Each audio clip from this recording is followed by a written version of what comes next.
Cristiano Ronaldo nage en plein cauchemar à Manchester United, cependant un club pourrait sauver la fin de carrière du Portugais. Restez bien connectés, on vous explique tout ça dans un instant.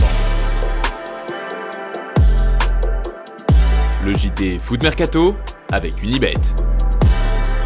Bonjour à toutes et à tous et bienvenue dans ce nouveau JT Foot Mercato. Cristiano Ronaldo est en train d'apprendre à ses dépens que le monde du foot a la mémoire courte. 15 ans à dominer la planète foot et pourtant personne pour lui offrir une fin de carrière digne de son statut de légende. Le 27 août 2021, Manchester United a annoncé le comeback de son enfant prodige Cristiano Ronaldo. 12 ans après, l'histoire avait tout du conte de fées mais elle vire aujourd'hui au cauchemar. Elle a même atteint un point de non-retour la semaine dernière lors du coup de sang du Portugais qui a quitté le stade avant la fin du match face à Tottenham. Sanctionné et écarté à Chelsea ce week-end, le divorce semble désormais acté entre CR7 et Manchester United qui cherchent à s'en débarrasser le plus vite possible. Problème, et aussi étonnant que cela puisse paraître, l'attaquant de 37 ans n'attire pas les foules. Ce week-end, le journal AS expliquait que dans son entourage, on commençait à comprendre qu'il sera difficile de rester dans un championnat compétitif et que son avenir passera probablement par une ligue dite exotique comme la MLS ou un championnat des pays du Golfe. Sauf qu'un club serait prêt à sauver le soldat Cristiano Ronaldo. Et oui, comme l'indique le Daily Mail, Chelsea serait de nouveau intéressé par ses services. Todd Boehly souhaite l'enrôler en janvier après le mondial. Le propriétaire des Blues se serait considérablement rapproché de son agent ces derniers temps. Reste à savoir si le coach Graham Potter donnera son feu vert ou fera-t-il comme son prédécesseur Thomas Tuchel qui avait mis son veto à une arrivée de CR7.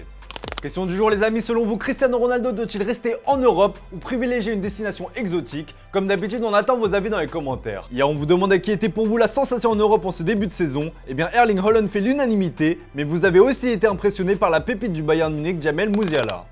Allez, on passe au focus du jour et on va parler de la masse salariale du PSG qui a complètement explosé avec le nouveau contrat de Kylian Mbappé. Comme on vous l'a expliqué dans la revue de presse de ce matin, le journal Le Parisien a dévoilé les chiffres du nouveau contrat de Mbappé signé lors de sa prolongation. 630 millions d'euros bruts sur 3 ans, c'est le pactole qu'il va toucher s'il va au bout de son contrat entre salaire et différentes primes. Des chiffres vertigineux qui font halluciner la presse espagnole. Les journaux AC Marca n'hésitent pas à utiliser des adjectifs comme désorbitant ou stratosphérique. À Madrid, le constat est clair, le Français a choisi l'argent plutôt que de réaliser son rêve de revêtir la tunique blanche. Le PSG a donc obtenu gain de cause en s'appuyant sur son budget illimité, quitte à faire exploser sa masse salariale. Pas de quoi freiner les ardeurs du club de la capitale puisque pour prolonger Lionel Messi, le PSG devra encore une fois faire sauter la banque. La Pulga est de retour à son meilleur niveau cette saison et hors de question pour le club parisien de le laisser filer. Il dispose d'une année en option dans son contrat, activable avec l'accord des deux parties, mais l'Argentin ne souhaite visiblement pas prendre de décision avant la Coupe du Monde. En cas de prolongation, le PSG devra donc compter le salaire de la Pulga à l'heure de faire les comptes. Et d'après le quotidien régional, le joueur de 35 ans touche environ 41 millions d'euros net, dont une partie est payée en crypto-monnaie. Une somme qui comprend une prime de fidélité et un abattement fiscal de 30% en raison du régime spécial d'impatriation. Enfin, le troisième membre de la MNM n'est pas à plaindre non plus. Sous contrat jusqu'en 2027, Neymar a un salaire annuel net estimé à 36 millions d'euros, un salaire dégressif dans le temps, mais qui ne l'empêchera pas de figurer parmi les meilleurs salaires du club.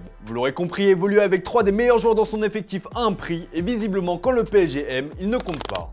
Dans le reste de l'actu, des nouvelles de l'affaire Paul Pogba, et on apprend notamment que Paul a failli prendre une décision radicale à la suite de sa séquestration. C'est un épisode traumatisant pour Paul Pogba. Dans une récente enquête, Le Monde détaillait les derniers mois très agités vécus par la pioche, victime d'une tentative d'extorsion. Ce lundi, c'est le journal du dimanche qui apporte de nouveaux détails à cette affaire sordide. Un ami d'enfance du Français a notamment raconté lors d'une garde à vue l'état dans lequel Paul était le lendemain de sa séquestration. Et on apprend une bombe puisque Paul Pogba a envisagé de mettre un terme à sa carrière. Il a du mal à parler et après il me dit qu'il s'était fait braquer lui et mon petit frère par des mecs cagoulés avec des armes, que ces mecs-là lui disent avoir assuré sa protection pendant 13 ans et que maintenant il doit payer, et là ils lui ont demandé 13 millions d'euros. Paul m'a dit à ce moment-là: comment tu veux que je lui donne cette somme? J'ai plus envie de jouer au foot, j'ai envie de disparaître. Paul pleurait, je lui ai dit de se calmer. Il a appelé mais je ne sais pas qui, il avait peur pour ses enfants, sa femme, sa famille. Allez, comme d'hab les amis, on se quitte avec l'image du jour et c'était un scénario complètement fou hier en Argentine où Boca Juniors a été sacré champion grâce à River Plate. Les coéquipiers de Dario Benedetto ont profité de la défaite de leur rival historique pour valider le titre. Je vous laisse voir les images de joie dans les vestiaires. Quant à moi, je vous dis à demain pour un nouveau JT Foot Mercato.